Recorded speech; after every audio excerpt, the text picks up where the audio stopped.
Meanwhile, in the White Palace on Krakoa, we find a saddened Emma Frost crying. Oh. Whoever is intruding, I am not in the mood. I don't want company. Lockheed. You've made it. Show me.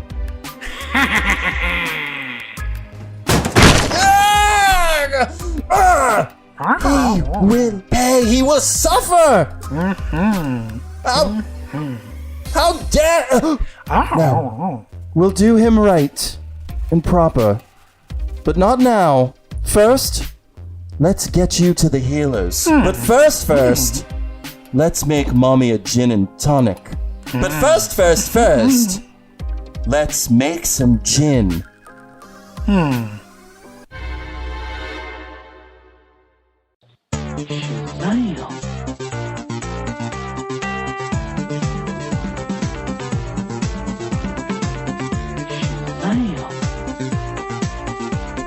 Hi, everybody, and welcome to episode 144, a very special episode of Comic Book Queer's Legacy. It's mostly special because I'm joined by my special co-host, Evil Jeff. Hi, Evil. Hello, it's me, Evil Jeff. Are they? And I'm special, meaning that I'm... You are help. special. I need extra You are help. special. Yep. But you're not as special as the guest we will have later on this episode. Later on, we will be joined by the writer of Aquaman 62, dropping this week, and Aquaman 63, Jordan Clark. Jordan is going to tell the story of Aqualad in a two-part story arc. Who, if you don't know, Aqualad is gay. Gay. And he gets even gayer in this story, but we don't want to spoil it just yet. We'll spoil it later with the writer himself. But Evil Jeff, why don't we get into some hot topics? What are you gonna hit? Ooh! Hot topics. So the hot topic I wanted to bring is the series finale of Agents of S.H.I.E.L.D. happened last week after 7 seasons. 7 resilient seasons, I must say, because this was a show that we feared was going to get canceled at the end of every single season, and it went 7. So I'm going to ask you this. How many times did you cry? I bawled through pretty much the whole final hour. Jesus It was a 2-hour series finale. It was a payoff for the fans who have been there every step of the way for 7 seasons. It didn't get highly referential, but it did if you were looking carefully. If you squinted just right, you saw the little things they were doing. But, for Whedon fans, Buffy, Firefly, typically the finale ends with a death. This didn't have a death? No, everyone lived. Oh, that's so surprising. happy. That was going to be my next question, was to be like, who died? Well, Enoch, the Chromicon who fought with the team, died a few episodes ago, but really, and it's so funny, they made a joke at the end about how pretty much every character has died at one point. It was brought back. That's hilarious. In fact, the ending was so wonderful. It ended, and they wrote this prior to the pandemic, it ended with a Zoom call. The whole final episode, they were aware of a prophecy that the late robotic character Enoch made, which was, this is going to be your last adventure together. And even when there was a specific scene where Daisy Quake said, this is going to be the last time we're all standing in the same room. And that's when the waterworks start happening. You're like, fuck. But at the very, very end, in kind of like an epilogue, they checked in on this Zoom call, which was 6 Feet Under meets Black Mirror meets Disney. It was wild. So it ends with all of them sitting in a circle in the speakeasy that was a constant throughout their time-traveling adventures. No matter what decade they were in, they would always go back to this speakeasy. It was a S.H.I.E.L.D. speakeasy that lasted through the decades. That Patton Oswalt worked at? Yeah, that Patton Oswalt ran. Yeah, exactly. So they're having a conversation, and the first character then did it. They reached their when the conversation was kind of winding down, the first character reached their temple and pulled something off, a la Black Mirror.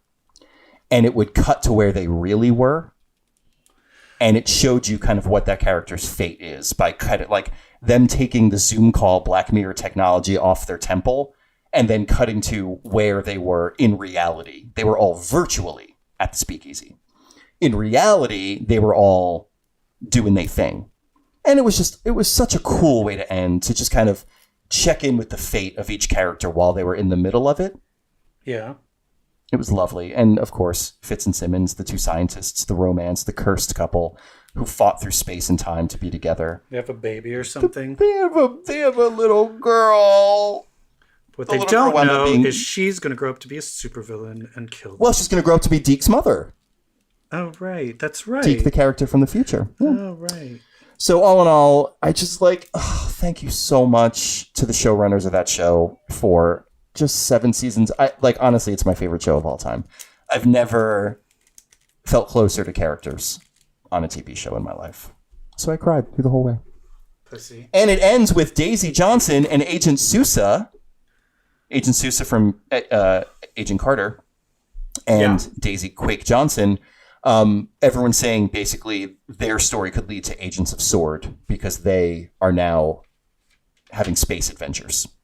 Those two characters together. They wound up together. Fighting in space. Do you think Brand will show up? I would love it. Well, S.W.O.R.D's going to be in WandaVision. Oh. Yeah. Monica Rambeau is seen wearing a sword badge. Sweet. Yeah. Anyway, Agents of S.H.I.E.L.D. It was, it's my favorite show ever. And I'm really sad it's gone. But it ended so wonderfully on this gift of a season. And now we never have to talk about it again. We never have to talk about it again. The one thing I really loved is it ended with the opening of the Coulson Academy for people with powers and people who want to be in S.H.I.E.L.D. Yeah, super cool. Anyway, I think we should get a little down and dirty, Brett. You want to get a little X-y? Yeah, because Brett, I want your ex. Ooh, hit it. I want your ex. Come on. Won't you keep going to have sex with me? All right, so we've got 3 X books to talk about, and then a fun little game. I love your little cackle at the end of that. Ooh, I'm being coy. Okay, so we are going to do what we like to do is go from worst to best. So I don't know, it's kind of a tie. It is kind of a tie. So what do you want to talk about for? Let's talk about Empire X-Men number 3. Okay. Why did they get different writers? Because it was so good, and now at first it's not good at all. Like, what happened? So this one, number 3, is written by Ed Brisson, Vita Ayala, and Zeb Wells. Art by Andrea Brancano. Who you would think that would be good. Yeah, I but think so. This tie-in we liked for it felt elevated above the main book. This one feels like it's part of the main book. Yeah. It had promise last issue, and I feel that the promise was not paid off. It's just more kind of chaos. Yeah, there's just too many things going on. I was like, can't it just be about one thing? Does it have to be Ileana getting possessed and a zombie brain and all of the psychics? And it was just and horticulture. Like, it was too many things. Yeah, I got lost in just the heap of things happening, which I guess when you bring the whole X office together, they each want to bring a piece. Like, oh, wouldn't it be cool if, yes and. My kind of, the way I've been looking at this book is I look at the X writers as kind of an ensemble. I see their Zoom screenshots on Twitter. Like, they have a good time together under Papa Hickman. So to me, this is like, it's a fun throwaway. Let's all do a book together. Why not? It's a fun throwaway book. Who cares? Yeah, but can't they? But that's the thing But is, it's a gobbledygook. but yeah, that I think there's a point. It's kind of like, and I know you're gonna be mad, but like American Horror Story, where Oh yeah, no, I agree totally. where they always are like, hey, let's get together and we're gonna like do all of this cool stuff and do this and this and this and this and this, and then they have no idea where to go with it, and then it just fizzles out. Mm-hmm. Sometimes you need someone to come in and be like, no, this is where it needs to end, and it needs to end this way. So get there interestingly. Yeah, I mean, I love the exercise, but the focus needs to be tightened. Like, we had Amal Farouk on the final page of issue 2, and that's a big bomb to drop on us. And then he's nowhere to be found in issue 3. I know, right? Like, and the whole payoff, like, there was really no payoff of the psychics landing on Genosha. I'm just not kind of following. What is the point of this? What's the point of this? It either needs to be fun or it needs to be leading to some grand tie-in thing. And right now it's not doing either of those. Yeah, I agree. And I hope horticulture wasn't introduced specifically for this story. Like, I hope there is intent. What if they all get killed down the at road? The end and you're like, oh, that's just... then it would be awesome. But yeah, there's just so much stuff going on, and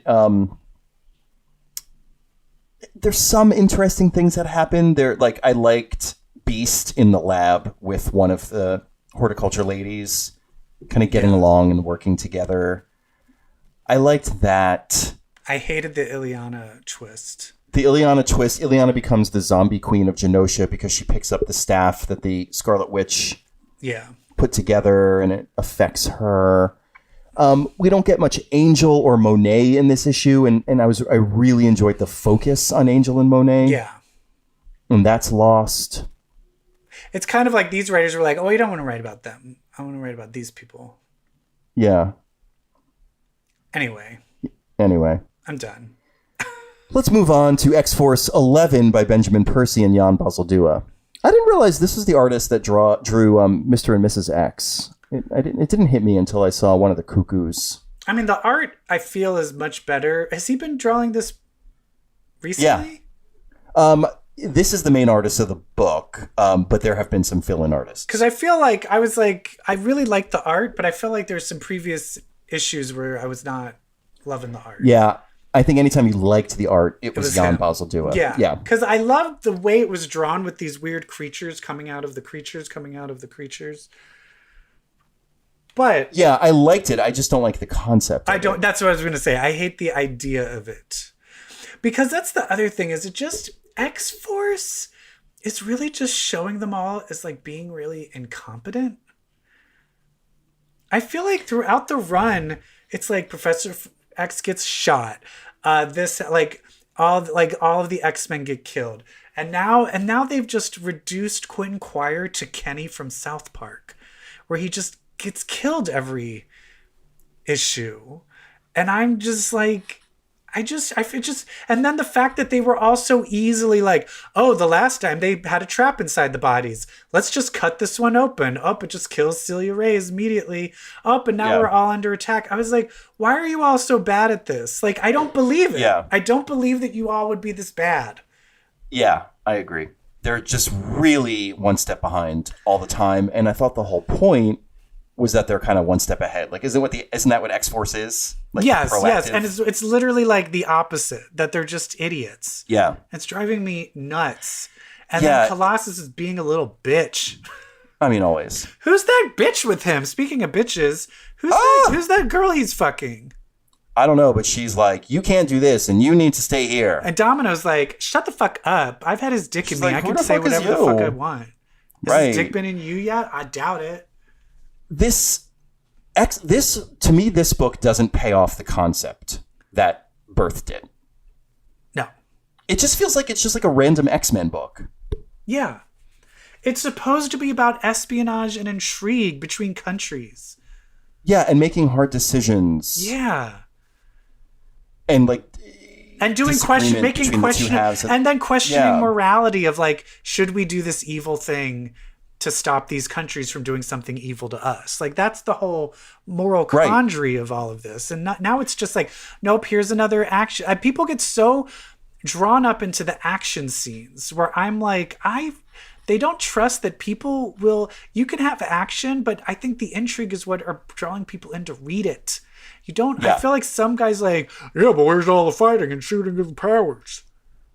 Yeah, you'll have that at some point, but if you have that's all it is. There's no character development and there's no like actual like theme development. Right. Anyway, fuck the X-Force right now. And like it felt like it picked up. So they were are these the same soldiers that assassinated Xavier? Like, wasn't there a whole story arc in between? It was just odd to pick up here.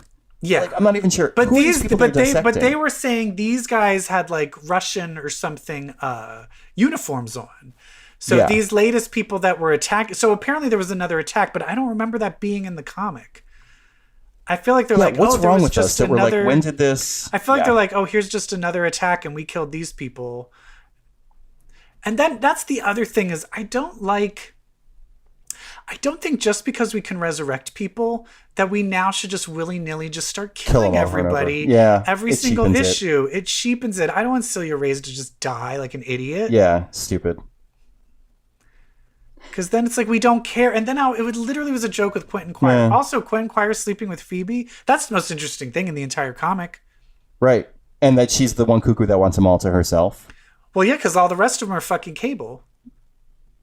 That's complicated. Oh, yeah, that's right. Yep. That's complicated, where they're all fucking Cable and one of them's fucking Quentin.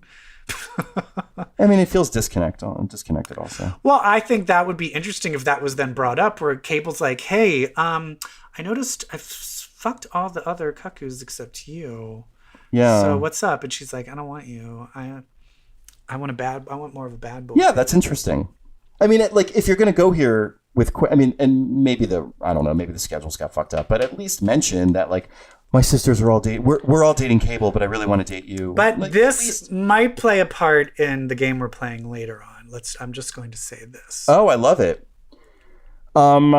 So the end of X-Force, we have a new bad guy show up, and guess who is in my top 5 list of X-Men villains I couldn't give a shit about? Mikhail Rasputin.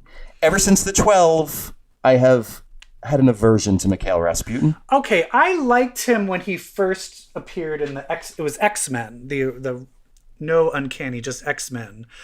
I liked that run, where then he like went with the Marauders and sided with what's her name? Who's the leader of the not the Marauders? Who are the people that live in the underground? The Morlocks? The Morlocks. Callisto? Remember when Callisto and him like teamed up and tried to kill all the X-Men, and then they like all drowned or whatever? Vaguely. That's when he first showed up. I thought that was fun. I didn't read the 12. That was in my late 90s. The X-Men are bad. I'm not. This is too boring to read. No, it isn't. I have the thing where I'm like, I'm going to read all of this. And it was like, I couldn't get through it. Was garbage. What happened in the 12? Wasn't that the one with Joseph? Like the Magneto Joseph version? Yeah, it turned out that the 12 was like a way for Apocalypse to ascend to become like the master of all reality. And the 12 were like the mutants that comprised like the fundamental elements of reality, like fire, ice, compassion. Like, it was really stupid. It was deeply stupid. It sounds really gay. It was hey. I'm kidding. Sorry. It sucked. And Mikhail, I believe, was one of the 12. Okay. Whatever though. But that's the thing is, what happened to him? I thought he was dead. I thought he was dead too, but he's a reality warper, right? So who knows? But that's the thing is, also, if he's a mutant, if he's a warpers. mutant, why is he not on Krakoa? Why is he part of? Right. Well, he's also Russian as fuck. Well, I mean, I guess if he's Russian, I can understand that, but I really thought he was dead. So the only way he'd be back is if he was, I don't know. And then his Omega Red has his own thing with Russia that's not connected to that. And also, isn't the cover of this Colossus fighting Omega Red?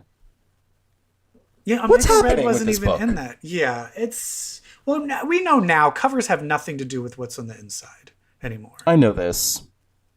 Mikhail Rasputin, though, he kind of looks like the leather daddy, kinky Colossus, and I'm into that. Yeah. Yeah. Yeah. But that's the thing is, what happened to him? I thought he was dead. I Oh, you know, I mean, who do you think would be better in bed, Mikhail or... Oh, Mikhail. Oh, my God, please. Yeah. Peter, I'd be like, oh, God, fine, let me fuck you. But I think he'd be too like, are you okay? Did I hurt you? Are you all right? Are you all right? And you're like, just... You're like, no, you didn't hurt me. That's the problem. Yeah.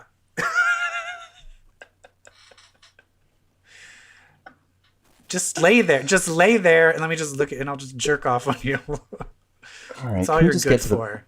Can we just get to the best book ever, please? All right. Yes. Okay. Marauders. Now, what have I been complaining about? Where the fuck is Kitty? When are they going to bring Kitty back? Are they going to bring Kitty back? When can Kitty come back? Can Kitty come back, please? Kitty still has not come back. I have been freaking the fuck out, Brett. I know. And so you text me and you're like, did you read Marauders? And I'm like, don't you tell me a damn thing. And then I just texted you back a scream when I finally read it. I texted you about Marauders because I really wanted to send you that panel I sent you because I was dying over it. So we open at the Red Keep with Nightcrawler, who, Kurt, I mean, I love this man, who has written a letter daily to Kitty so she doesn't miss anything when she returns. This man, this compassionate, thoughtful man. But And then we cut to Kitty's dead body. her funeral was being lit on fire in like a Viking funeral. A Viking funeral, yes. And all, like, there's a lot of people there. There's some people I'm like, who are these people? Jumbo Carnation's there. He's so upset. I'm like, did you even know her? Christian has got his arm around. I'm sure Emma and Kitty were getting drunk while he was doing fittings for their costumes. Yeah, or whatever. and he's like, these two are done. But he seems like the person that would like run to every news station and be like, oh my God, Kitty. I knew her. I'm sorry, wait, is that another camera? Hold on. Oh my God, Kitty. Yeah. Kind of like Shannon Doherty's character on Heathers. That's exactly what I was referring to. Like, Heather, how many TV stations did you go to? I think I need to watch Heathers tonight. So what I love about Kitty's funeral... You should watch the TV show, Heathers. Oh, I watched the first one. I did like it. All right. I don't like that redhead that was mean to you at Improv. I don't like him. But you know, told me that story. the irony is the main jacket he wears. My other friend worked on the show Teachers, and they shared like a wardrobe person. And when the show got canceled, they were like, "Here, we're giving away all this wardrobe." And my one friend who was working on the show brought me this flowery jacket that he wore. And I know the jacket. And I gave it to and now my boyfriend Joe wears it all the time. Oh my God. Well, good. He probably looks better in it. He does. My friends were the teachers, the girls that did improv when I was doing improv. They're in amazing. Chicago. They're amazing. Yeah. They're so funny. I wish they were all. And then one of them's engaged to one of my friends, Zach. Anyway, oh my God. I want them to have another show, but whatever. We're going off topic. The Marauders. the Marauders. Oh So my God. this funeral, the other interesting thing about this funeral is people are not happy with Miss Emma Frost. They are not happy. There is a panel They're a little blamey. of fucking Rachel and fucking Magic staring daggers, as in like when she walks away. We're gonna fuck you up, bitch. This is your fucking fault that she's dead. And Emma just kind of walks with her head high, like, I can't deal with this right now. I can't deal with your lesbian drama right now. Ileana and Rachel are very prominent at this funeral. That panel of them staring daggers at Emma as she walks away from the funeral, there is some real lesbian jealousy happening. Mm-hmm. This is two ex-girlfriends like, oh, you're the current girlfriend and you're the one that got her killed.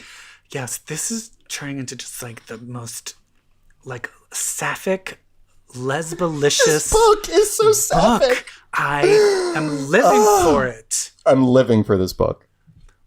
I am living for Marauders. Do you hear me? Part of me wanted to turn around and just being like, you're both jealous because you just wanted a piece of her and she wasn't ready for it. But she was ready for me. And God. Emma Frost wearing her all black outfit except for her white gloves and her white choker. Anyway, so it's full of lesbians, and then the scene that we reenacted so brilliantly at the top of the show. Lovely data entry from Charles Xavier, writing his thoughts on Kitty, on Kate, where he says, "She was the true friend that lets you know when you are being a jerk." God damn it. Mwah. Bringing it back. And then, indeed, our entire world would have been destroyed if Catherine and her gift were not in the right place at the right time. Hell yeah. Give us that Whedon reference. Yeah.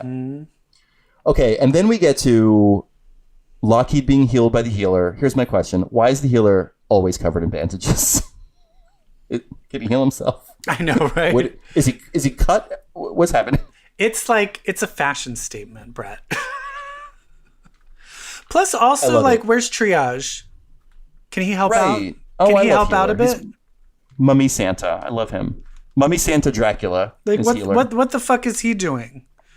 Like, someone help this dude out. He's pressed. He's overstressed and overworked. His bandages are loose as fuck. He needs a rewrap.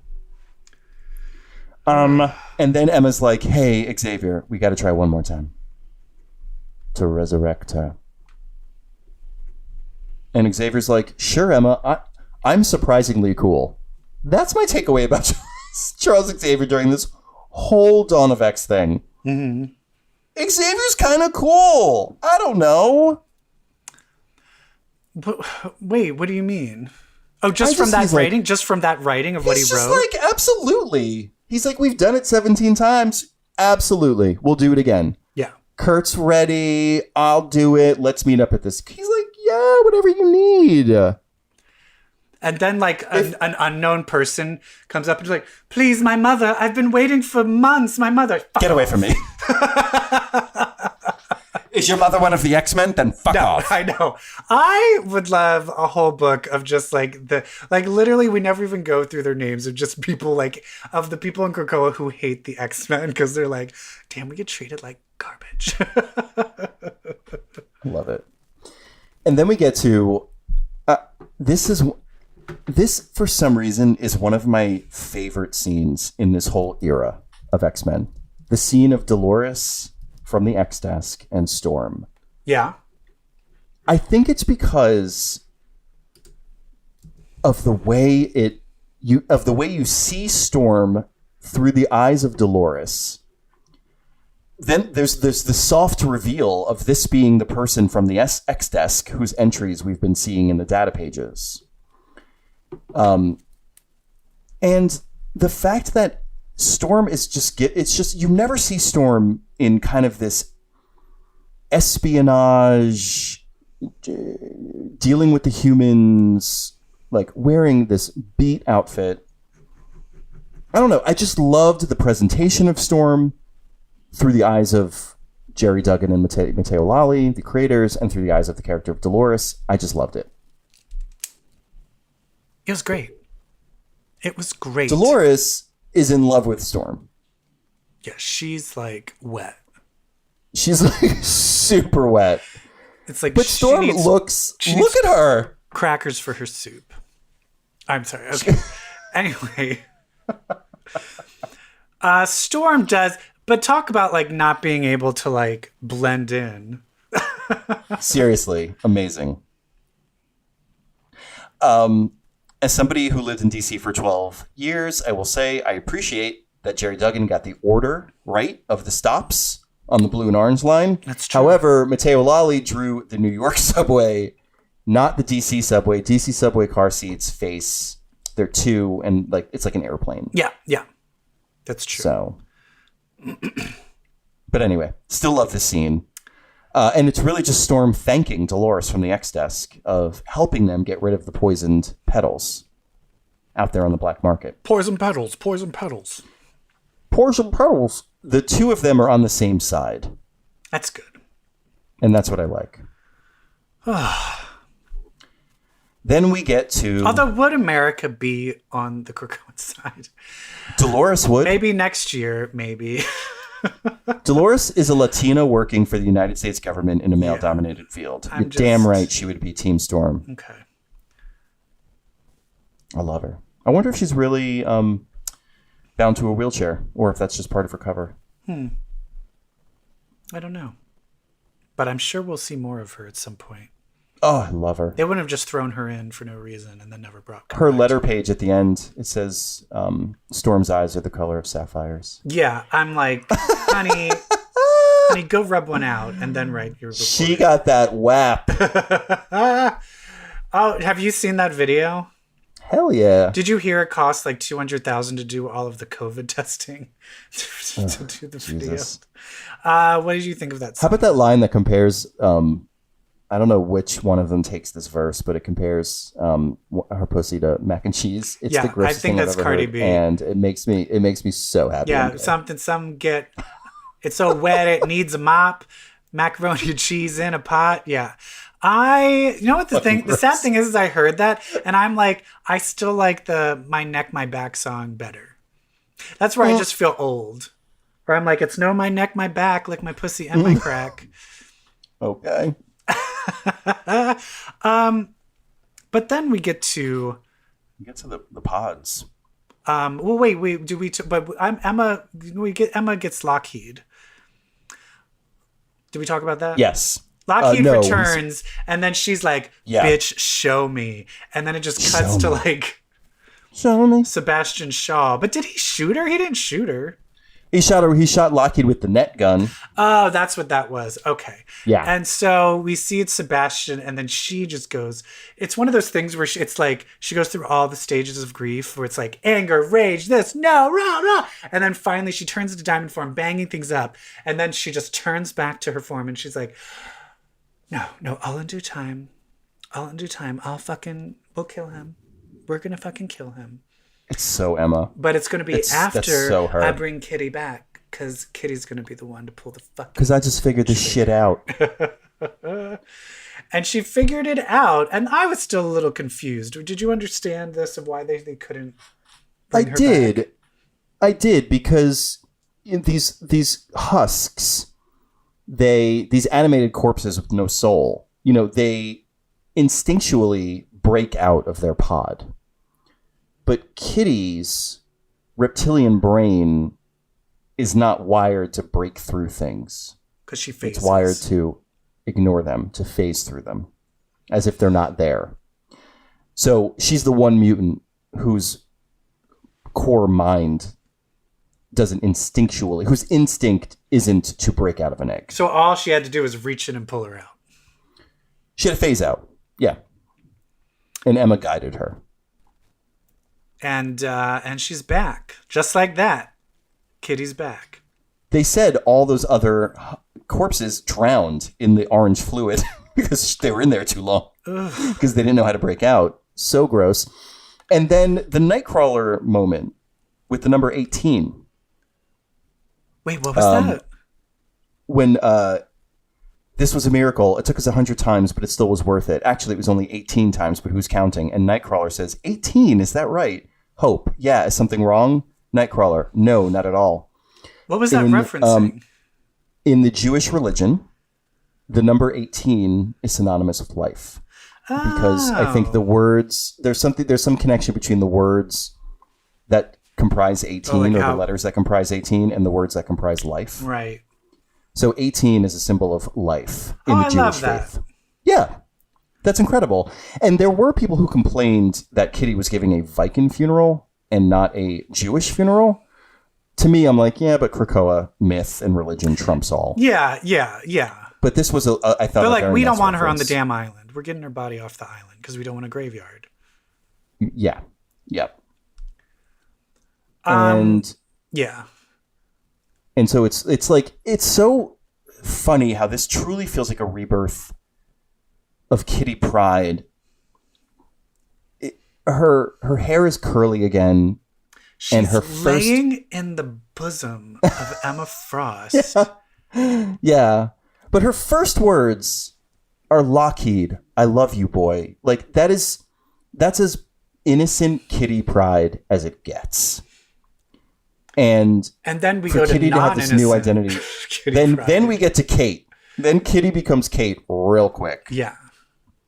And she's laying in the bosom of Emma and says to Emma, the last thing I remember is you kissing me. And Emma says, well, I do have that effect on people. Is that in a previous issue? She kisses her on the forehead. Oh, okay. Or on the cheek. Yeah. And then Kitty's like, what happened? And Emma's like, can we take this offline? And then they're just talking telepathically. And that's where it's just like, she's like, it's Shaw, isn't it? And she's like, mm-hmm. And so it's basically like, oh, we're gonna fuck shit up. Oh, we're gonna fucking kill him. Did you see the cover of next issue? It was the secret cover of Lockheed saying shh in that horrible font in previews. What is it? The real cover is a redo of Kitty with her fists. Oh, yes, you did send me that. Yes. Yeah. Kill with her Natasha Lyonne and Russian doll curly hair. Yeah, and bangs. kill We love it. Shaw. We love it. Kill Shaw. But here's the other thing is Shaw's kid still thinks that Kitty and Emma killed him when it was in fact Shaw. So I feel like this is clearly going to lead to Shaw's kid is going to jump on their boat. You know what I mean? I think he's going to be on their side, and then Shaw's just going to be. I think in the end, Shaw's going to be taken down to the Krakoan prison. I agree, and then perhaps Shinobi will take over. I think he will, because I think he's going to come to their side and be good, and then he can take over. He'll take over the black market. Council, but he'll also be on the council. So I think that'll be interesting. Ooh, that feels weird. You think that feels weird? Having Shinobi Shaw on the council? Well, who else would it be? Because I feel like it needs to be someone that's doing the Shaw stuff. I wonder if we can have a more interesting replacement than Shinobi. Like if there's like a hostile takeover, like someone comes in and it's like, I'm the Black King now, and you're like, oh, Mr. Sinister. It's Farouk. No, I'm kidding. Oh, that would be amazing. That's good speculation to think of. Yeah. Who else would be like business or? Oh yes. I mean, maybe there could be Angel or something, or Monet. Ooh. But speaking of speculation of teams and characters, that brings us to a little X-Men game that I want to play, in which Gail Simone was like, "Hey, what was the hashtag? My 5 X-Men? My 5 X-Men. Of like, what would your five fave? Yeah. What would your 5 fave X-Men be? If you were doing a team, what would your X-Men team be? And I decided that we should kind of think of like, what would your team be? But then if we had to choose one where it's like only more side characters, what would that one be as well? Did you do both of those, Brett? Yes, I did. Okay. All right, so there's one where like what is his name? James Gunn did one where it was like Dupe, Phantom X. Who else was in his? I don't remember. It sucked because Dupe was in it. Oh, why do you hate Dupe so much? I'm just kidding. I forget who else was in it, but it was good.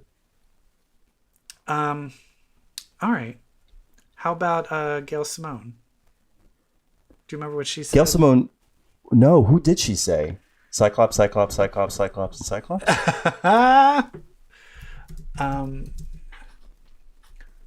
5 X-Men. I'm just going to see if it shows up really quick. Okay. Gail Simone. Okay, here we go. Oh, James Gunn. His was Dupe, Phantom X, Kitty Pryde, Storm, and Wolverine. Oh, that's right. I love they had Phantom X in there. But where's Gail's? Oh, it doesn't say what hers is. Oh, wait, here we go. Oh, she doesn't list hers. She says Xavier is a freebie. Oh, that's good. Oh. Although it looks like a lot of people are picking ones similar to mine. Okay, so someone just put Wanda. Sorry, she's a pretender. Ew. She's not. Someone, Hope Summers? No. All right, going through these lists are making me angry. All right, Brett, what is your main X-Book team? What is it? All right, my main X-Book team. So I'm going for team effectiveness, but also like drama and characters like who I don't typically see Okay. together, but I think could like, so I instead of the option of these characters are such rich drama and history, like I did do that, but also like, oh, wouldn't it be cool if you put these two together? All right. So you need a leader, and that leader is Cyclops for my main one. Okay. You need someone who the leader is close with and a psychic. So obviously I went with Emma Frost. Okay. like, Wait, did you say I Cyclops think- was your first one? Yep, Cyclops, Okay. Emma. Frost. I think you need a team heart and soul. You also need a teleporter. And I actually am fascinated I'm fascinated with putting Nightcrawler with any character. Because I think Nightcrawler he's a character that is so comfortable to be around, but also like is very challenging to be around because he's always questioning moral compass. Okay. I would love Cyclops, Emma, Nightcrawler. My next one is Polaris, because I think she's an underexplored character, and I just think her power set is a power set you have to have on a team. She's so powerful. And then finally, I wanted someone who Nightcrawler I think would have an interesting relationship with. This is another character who I love putting next to other characters just to explore his relationship with them. And I think you need somebody who's like good at deduction and investigation and figuring things out. So I have Bishop. So my 5-person X-Men team main is Cyclops, Emma Frost, Nightcrawler, Polaris, and Bishop. I like that. That's fun. Thanks. Mine, I mentioned to you before, and mine is would be a reason where it would just be they need a team of psychics. And of course, since Ooh. Xavier's a freebie, I guess he'd be the main counterpoint of it. But so that is the psychics that I have. It would be, of course, Emma and Betsy, because I want my butterflies and diamonds. Yes. But then, of course, there'd be Jean. But then I would also then add Cable and Quentin Quire, which would then, with the scenario that's going on between the two of them now, with them both liking the Cuckoos, I think that'll be very interesting, especially with Quentin Quire driving everybody nuts. Jean and Emma having their issues, Cable and Jean being quasi-related. I think there would just be a lot of fun. And plus, I think there's a lot of interesting things of the type of missions that you would only need a bunch of psychics to go on. Yeah. I think that would be fun. I love that. And then there's also the reaction to this team of psychics, which is like, whoa, this is scary. Yeah. I think it would be fun. Now, we also were like, if we had to do one with just like side non-Nightcrawlers. Yes.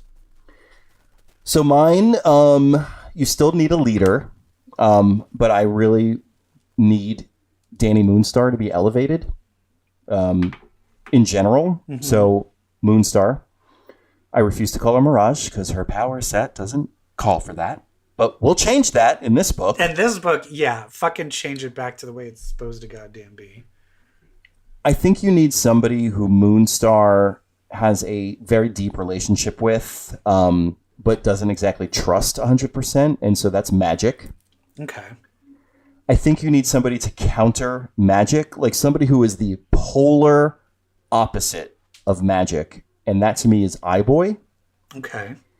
And then I think you need a powerhouse in like just the brute force department, but also someone intelligent and a little bit psychic. So I have Monet. And then I'm trying to think of somebody who could really balance Monet, really counter her, not be impressed with her shit at all. Mm-hmm. And that to me is Prodigy. So my five-member alt team is Moonstar, Magic, iBoy, Monet, and Prodigy. I like that. I like that.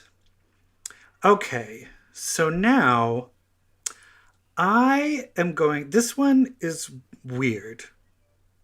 The one that I'm going to throw out here. Okay. And this one, it's not even necessarily a team, but Jumbo Carnation is given a fashion line.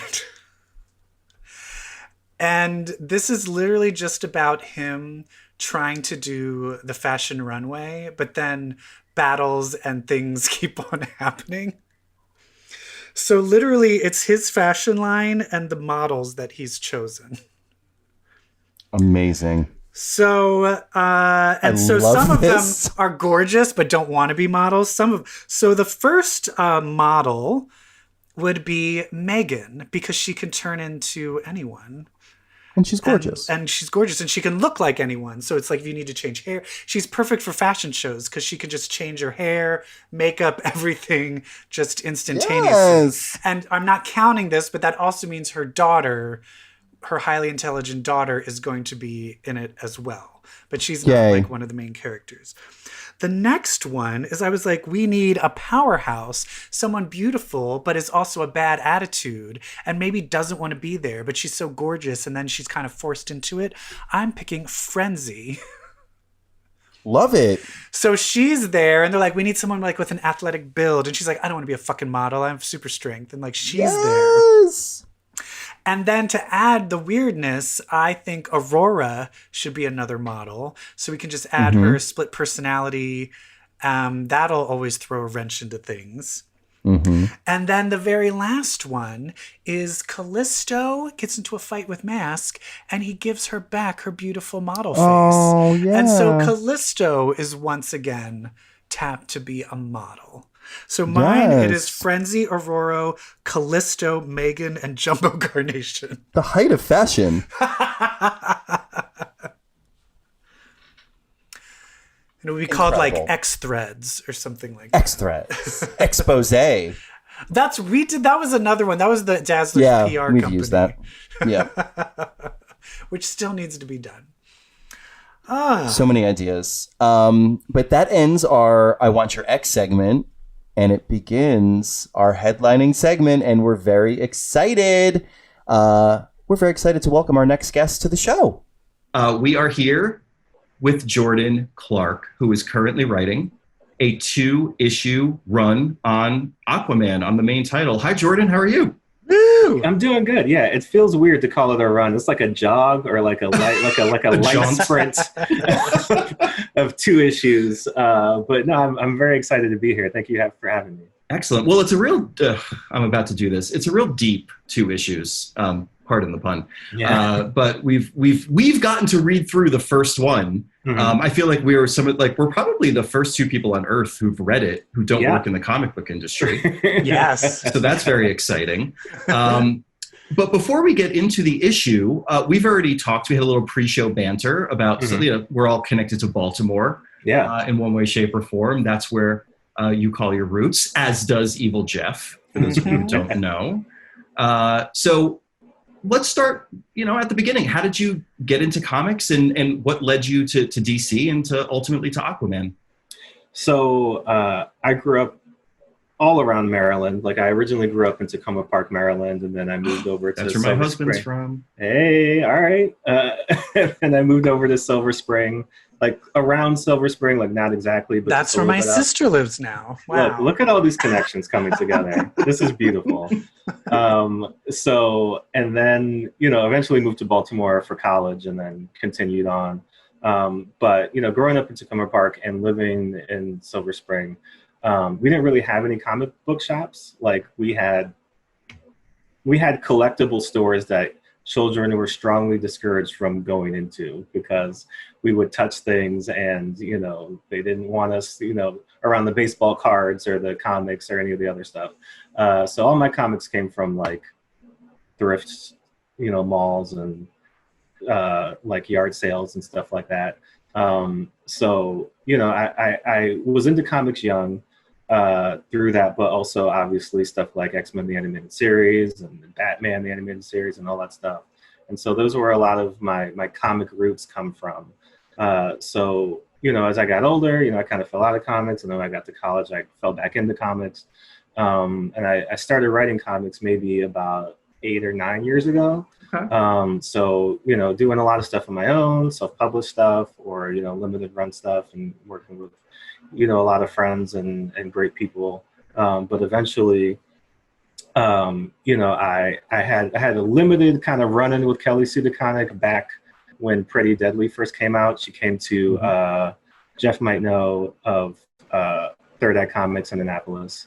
So, she was doing a signing there and like a writer's talk there. So I went and kind of got a little chance to meet her and talk to her there. But then a few years later, I had some work that I had done and saw that she was going to be at Heroes Con in North Carolina. And I was like, great, I want to go and do all the stuff there, but I really just want to go and thank her for kind of giving me that push to get into stuff. So I was showing her stuff there. And, we had a chance to talk, and, she was talking to her editor, and we all started talking about stuff. And it was a nice little moment. And I left thinking that was great, and I'll probably never see those people again.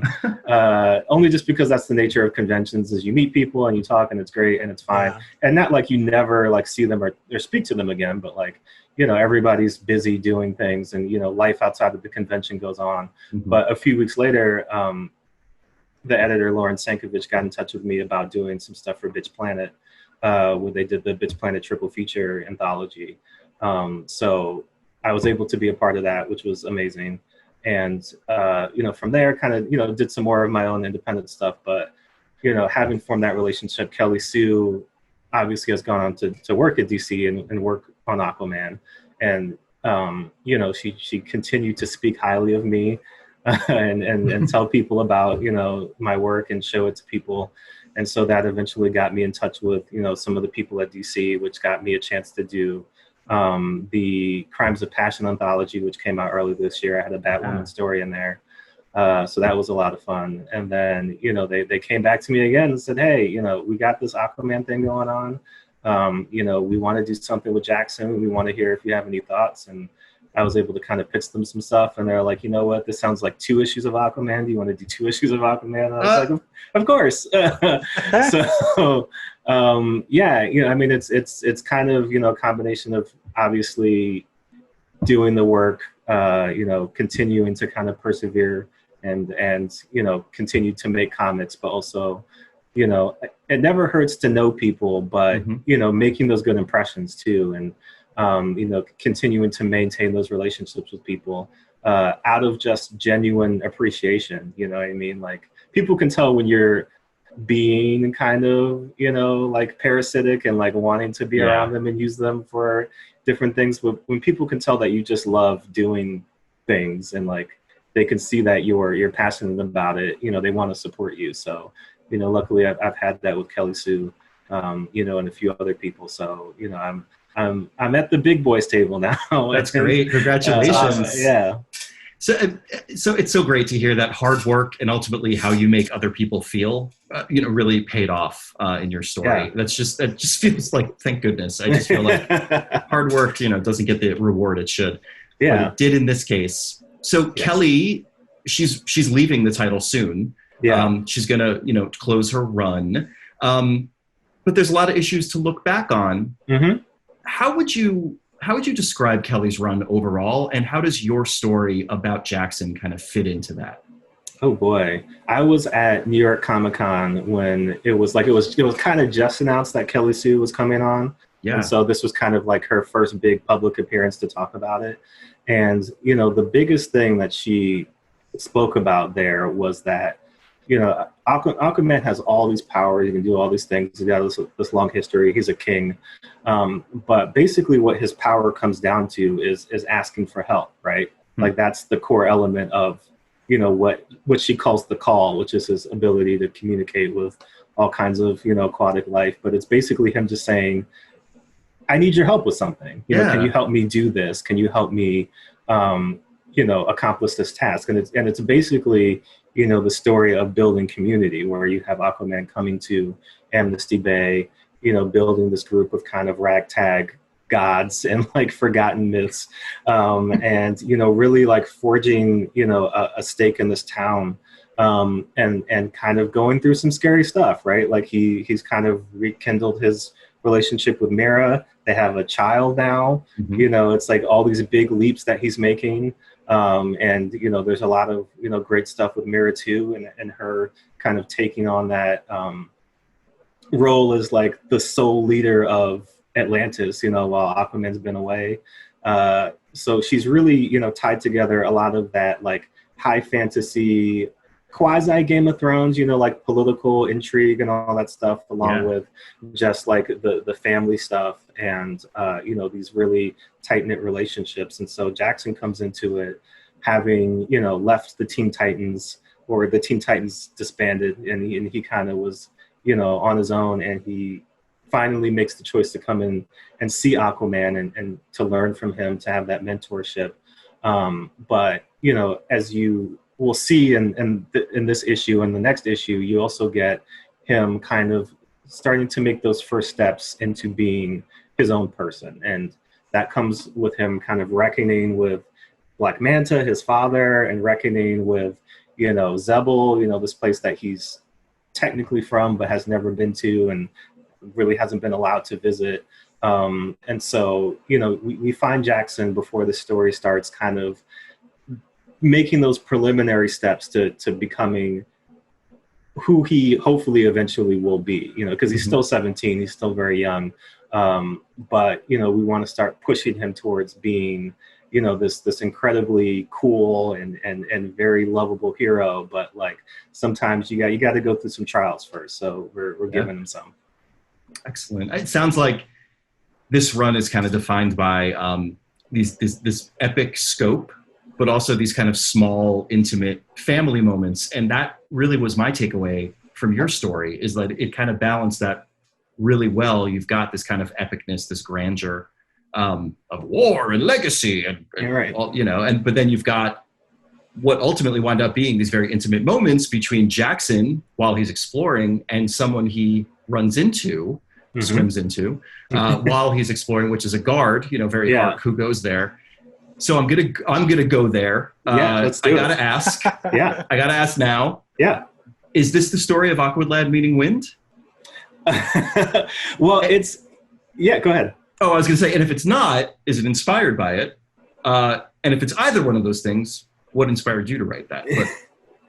So yes, I've been waiting to talk about this for so long. Me too, ever since reading it. So I got to create this character named Hoea, who is going to be, a very integral part of these two stories, and hopefully a very integral part of Jackson's future, continued adventures. But, one of the things that reading on just previous parts of Jackson's history is, and just in general, right? When you're talking about queer stories, when you're talking about LGBTQ romances in comics specifically, there's always something bad going on, right? Like it's never really just two people get to love each other and meet each other and be around each other. There's always some element of kind of crisis or whatever. Always tragedy. And earlier, when we first meet Jackson way back when he's reintroduced in Teen Titans, the first couple moments we see is him kind of having this fallout and breakup with his boyfriend at the time, where he kind of reveals himself and his powers and abilities, and his boyfriend freaks out and runs away and, I don't want to be with you anymore. And then since then he's kind of been, not really involved in anything. And I was like, man, here's an opportunity, not only to give him, a love interest, but to give him somebody who sees him, who values him, who can relate to him, comes from a similar place to him, but also just from a thematic and storytelling standpoint, it's like, but he's from a place that he can't go, and there's kind of always, there's a little bit of a wedge there, but the wedge isn't, because they're two gay people, like they can't be together or anything. Like it's a wedge that you could fit into really any narrative, straight, LGBTQ, whatever. But to make, their interactions and their meeting like a real sweet thing, like it's a meet cute, in the middle of like this big epic thing. And like I really wanted to create, this person that Jackson could just be himself around. How do you say his name again? I pronounce it Hawea. Hawea. And that's somebody might tell me I'm wrong later upon reading it, but that's the pronunciation that I came up with. Like I made it up by smushing together a couple different Samoan names, but I really wanted to just give Jackson somebody who like here it is, like here's somebody that you don't have to pretend around, like you can be yourself around, you can kind of have these intimate tender moments with. And it's not gonna blow up in your face. You know what I mean? Well, it seems like Jackson is like almost surprised how like forthright Hoea is. Like he starts by saying, like, by calling him like, oh, is everyone as cute as you are, like up on the surface? And he's almost like taken aback of like, oh, there's no, like, I like that there's no shame. A lot of gay stories, there is always this like, oh, I'm hiding it, I'm ashamed of it. And in this, there's was like, that's just not there. It's just like, oh, I think you're cute, I'm just gonna say you're cute. And that was like so refreshing. Mm-hmm.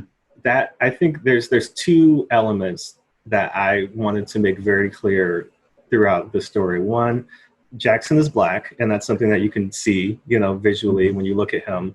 And within Blackness, there's so many different variations and deviations. Not only just skin tone wise, but also just in our community and our upbringing. So there's so many different ways to be Black, right? His sexual orientation, though, is not something that you can see. And so, from conversations I've had with so many of my queer friends and just, listening to other people, talk about their experiences growing up, you almost get it and then you don't, right? Like we're hinting at it, we're talking about it, we're teasing you with it, and then they're just cousins, or like there's right. there's something where it's just like, oh, so it's on me, the reader, to have to do all this work to interrogate and navigate these characters and kind of bend things to a position where I can kind of see myself. And for me, I was like, by page 5, you're gonna know Jackson's gay. By the second page of Hawaii, you're gonna know that he's gay, and that's it. And there it is. And there's no questions about it, and there's no having to read into it. Like it's here it is for you to do what you will with it. But for me, writing a story about a gay superhero, I really, really, really wanted that to be obviously part of his narrative, but also like not a thing that we're tiptoeing around or having to like. It's there, and it's a part of who he is, and he's proud of it. Like he's definitely not trying to hide it.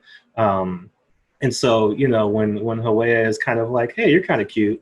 He's taken aback, I think, one, just because, he's kind of a shy kid who's like, all of a sudden, like, there's a cute boy talking to me and they think I'm cute. And like, I don't know what to do with this information. But also, because I think a lot of the times you don't really get it that explicitly, right? Like you almost get it, you kind of sort of get it. The times where you've explicitly gotten it, have kind of been few and far in between. So I was like, we're not going to wait until the end of this issue. Like, we're not going to drag this out until the end of issue 2, where they finally, give you the details about it. It's like, we're going to get to it as quick as possible. Yeah. And we can build everything else up around that. That's incredible. Thank you for that. Thank you for that visibility. And Sure. Speaking of the more visible part of Jackson's story, you've got a story about 3 generations of Black males in a family who have experienced, kind of their own trauma, according to each generation, and that their stories are so divergent but so connected at the same time. And there's a cause and effect there. How do you see the story, or tell me more about the story of Jesse and David and Jackson, the grandfather, father, the father being Black Manta, sort of their relationship and their story. Just could you flesh that out for us a little more? Certainly, yeah. I think really, that's kind of the core of these 2 issues, is Jackson, again, kind of having to grapple with where he comes from, this family legacy that he has. I mean, again, imagine not only is your father Black Manta, who was the, arch nemesis of your mentor Aquaman, and you have all those things tied up in it, but also like he's a notorious supervillain. Like it's not just some dude. It's like he's part of the Legion of Doom. Like he's done horrible things, right? He's not just a dick. Like he's true evil. Yes, and so that's part of your family legacy. You know what I mean? Like he will always be your biological father. You may not call him family, but like that's always going to be part of where you come from. And so, what I wanted to do was kind of interrogate that relationship between Jackson and Black Manta, but also bringing Jesse into it. It's kind of like, well, where did Black Manta come from? Like, why is he like this? And we get a sense of Jesse and kind of his background and where he comes from, and he's definitely somebody, from a generation. I kind of had to like make a headcanon for him since he hasn't really been fleshed out too much in the comics, but trying to think of him as say, he's somebody who I feel like has a military background. Probably came back from Vietnam, and like a lot of Black soldiers throughout history, Vietnam, World War II, World War I, it's like you do all this stuff overseas, you're technically a hero, you come home and nothing's changed. Thankless. You're living the same life that you were before, except maybe some people are throwing things at you now even more because you're wearing a military uniform, and that triggers them in certain ways. And so his whole deal has always been, if you look a certain way, dress a certain way, act a certain way, show people respect, all of those things, like good things will come to you, right? And he's tried to pass that down to David being Black Manta, and David is taking these lessons, but he's also kind of twisting and perverting these lessons, right? Like he is all about, you will respect me, you will and I'm going to have this power dynamic that I feel like I wasn't given the opportunity to have. So like if it's not something that I can have, I'm going to take it. You know what I mean? And every opportunity you see him, he's always looking to manipulate people. He's always looking to take advantage of people. He's always looking to pervert situations to his own advantage. And it's like, imagine, not, straight up like a Jeffrey Dahmer or somebody like that. But, like a lot of these people don't necessarily come from horrible, terrible, broken homes. It's just like something went wrong at some point, and they kind of turn into these people. And so, Jesse wasn't trying to raise Black Manta, he was trying to raise, a good kid, but, just all these different, systems and pressures working on them as a family, eventually like Black Manta just kind of broke bad. And so you go from that to Jackson, who was nothing like either of these two men. He's a superhero. He's a young Black gay kid who loves tabletop role-playing games and like making dance videos and like, hanging out on the internet. And like, it's nothing like either of these two people. And so it's about, okay, I can't reconcile with my father, right? Like he's tried to kill me and my mom several times. Probably not going to work that out. But here's Jesse, who is you'll see he's ostensibly the consciousness of Jesse in a giant robot, which is, some of the comic books. Yeah, it's the comic book elements of it. But, for Jackson, it's like... Don't you hate it when your grandfather... But for Jackson, it's like, but it's an opportunity that I finally get to meet another family member. Like I finally get to meet somebody who's not my mom and not my dad. And so what's that like? And it's not great at first. There's definitely those generational differences and, coming at it from both sides, like this is not who Jesse probably envisioned his grandson being. And this is not who Jackson envisioned his grandfather being. And so, is there a medium? Is there a common ground there?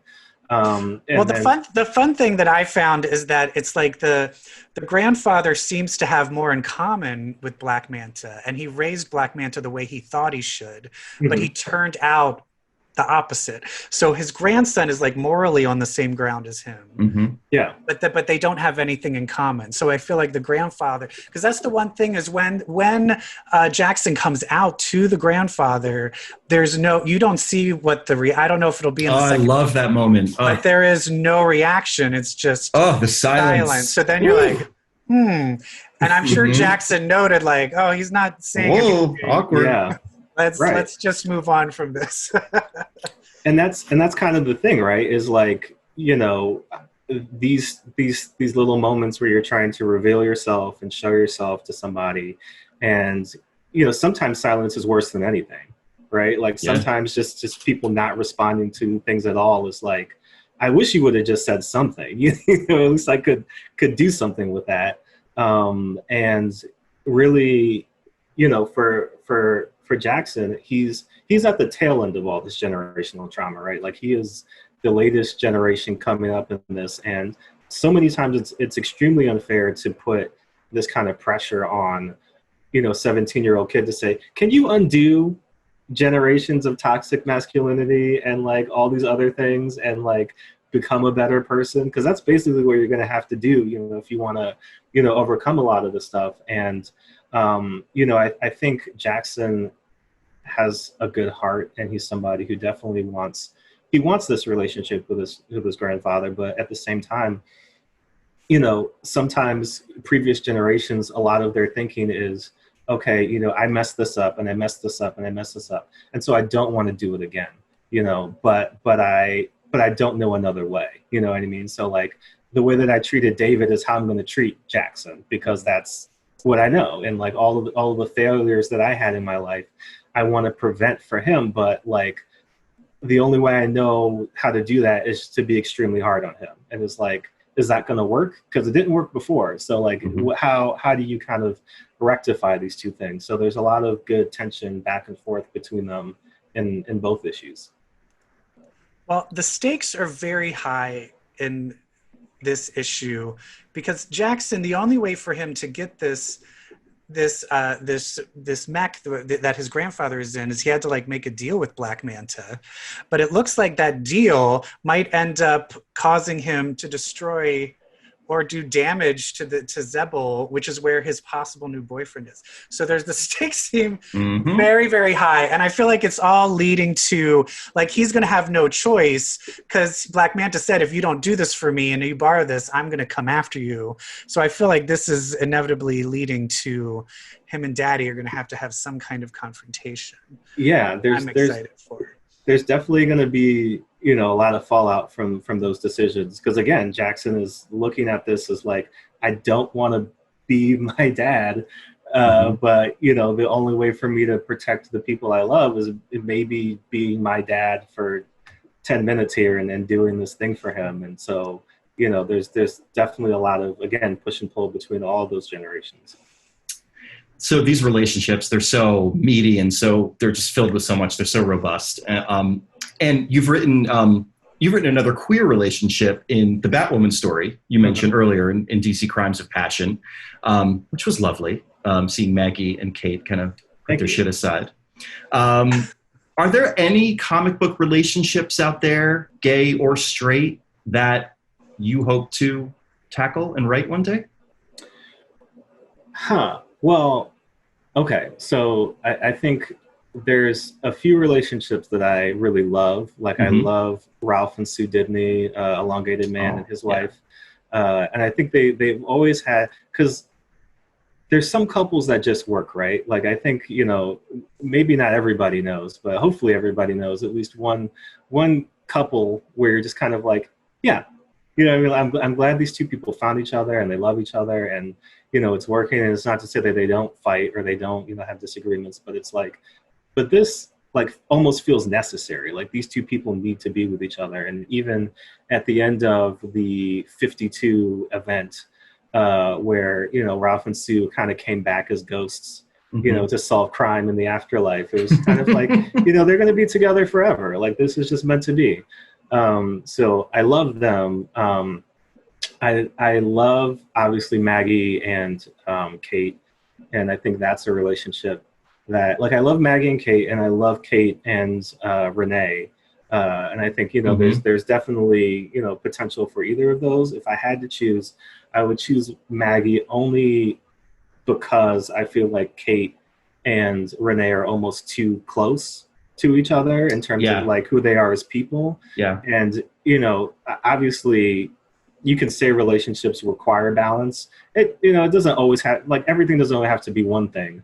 But I think because of just the general nature of Kate and Renee, where they're both kind of reckless and they're both kind of like, they'll both go for broke, and you kind of like, Maggie's kind of the one that says, hey, wait a minute. Yeah. Before we do this, let's think about it for a second. Yeah. So I think she offers Kate something like balance, but also like, they're similar enough in a lot of ways that they work, but they're also kind of different enough that, those differences kind of work for the better. And I think if I had to pick one more, I mean, God, I'd like to write more Jackson and Hyde if that was a possibility. We'd read it. Somebody I really love is Natasha Irons, who is Steele's niece. And, recently, I believe when she came back, she was in a relationship with Tracy 13. So it hasn't been explicitly stated, but I and a lot of other people are reading her as bisexual. And I think, that's something, I would like to see more of that representation. But also B, I think she is great in general as a character, but, I like the relationship with Tracy 13. There was an issue where she went on a date with Superboy, I remember back in the 90s. And so, kind of having superhero dating is so interesting. Like, there's just so many ways for a lot of these things to go. And I think that would be a lot of fun to write her, with Tracy 13. But there's a lot of other kind of, queer characters in the DC space that I think would be fun to kind of pair her up with too.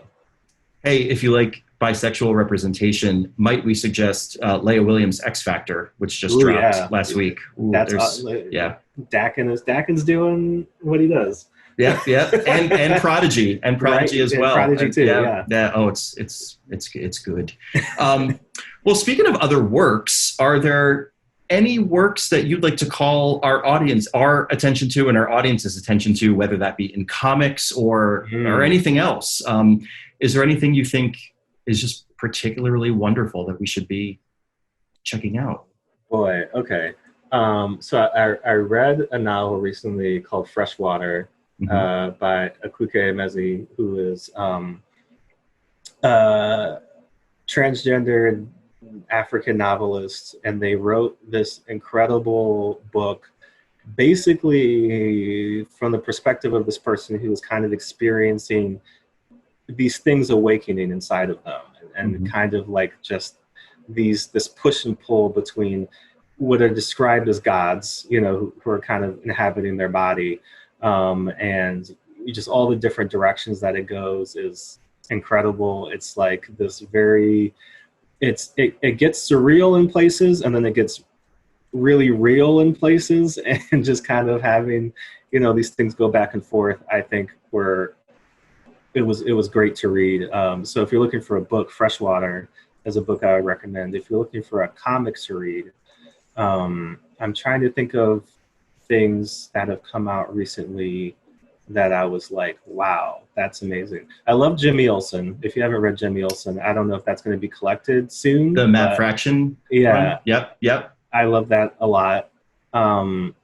Here's what I would recommend. There's a book coming out by Image right now called Tartarus by Johnny Christmas, which is a science fiction book that has a lot of, different, it's got queer people, it's got people of color, it's got, a whole bunch of different relationships going on, but it's done in a way that's like, I don't know if I've read a comic like this in a while, where it just kind of feels like this whole immersive world is opening up. Each issue that you read it, you're just kind of like, what's that? Where's that going? Who are these people? What? Like, every time I pick up an issue of it, I'm just blown away by not only like the world building, but then, just the storytelling with all the characters. So it's Johnny Christmas and Jack T. Cole is the artist. It's called Tartarus, and it's 4 issues in now, maybe going on 5. So I don't know. We can Again, catch up. it's easy to catch up. There might be a trade coming soon, but that would be my comic recommendation. Excellent. Thank you. And what about you in the future? What's next for you, and how can we support your upcoming work? Man, I am figuring that out as we speak. Sorry, totally put you on the spot. No, it's great because I think, obviously a million downsides to a global pandemic, but I have found time to write because I have time now. And so, I have a lot of projects that I'm working on. They're in different stages of development that hopefully will be seen in the next year or so.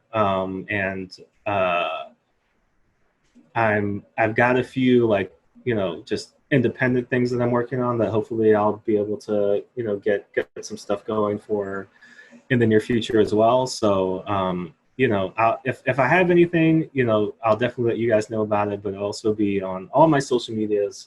But definitely more projects are coming up. And why don't you drop that URL for us for your website so we can have people come check out your past work and just learn more about you? Sure. You can find me on the internet at jclarkcomics.squarespace.com. You can also find me on Twitter at jrsosa18, JRSOSA18. And that's the same for Instagram too. Excellent. Well, Jordan, thank you for the story. Thank you for your time, for the wonderful conversation. We have one final ask. Thank you for Aqualad. We have one final ask. Yes. Earlier, Evil Jeff and I played a little game, did a little exercise where it was based off of Gail Simone started this. Yes, Gail Simone's My 5 X-Men hashtag. Damn. Okay. So we're doing that. So no press, but we're wondering. If you had to write a comic, or you got your own X book, boy, could you pick 5 characters that would star in it? My thing with X-Men is I always gravitate to I don't want to call them like the lame characters, but so do we. We love the lame. We love them. They're always they're never the stars. They're always on the periphery, or they're always in the weird offshoot books. So my Dupe is in there for sure. I hate Dupe, but I appreciate those who love them. I love Dupe. Shark Girl is in there. I love Shark Girl. I love and because I'm drawn to the weirder, more outsider characters, but then there's the foundational characters that got me into X-Men. So I love Nightcrawler, and any chance to get to write Nightcrawler, I would be of course I want to do that. I love Prodigy, so I'd probably find a way to work them in there.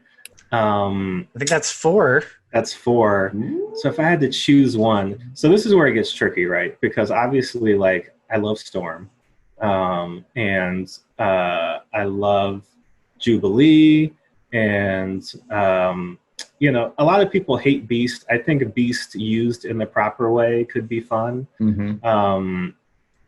Colossus, Cyclops. I would go with. I probably go with Storm. The team needs a leader, and I think not that Nightcrawler couldn't lead the team, but when you've got Shark Girl, Dupe, and, and Prodigy, who are all kind of they're doing their own thing, and then Nightcrawler is obviously a senior X-Men, but Storm has those leadership qualities. So those would be my 5. It's a weird team. It's a good team. Quality team. Yeah, I don't know what they would do. Well, I agree to disagree, but well, Jordan, thank you so much. We really appreciate it. Best of luck in the future. Everyone, please check out Aquaman 62 and 63 by Jordan Clark and Marco Santucci. And thank you so much for listening. Bye. Bye. Damn.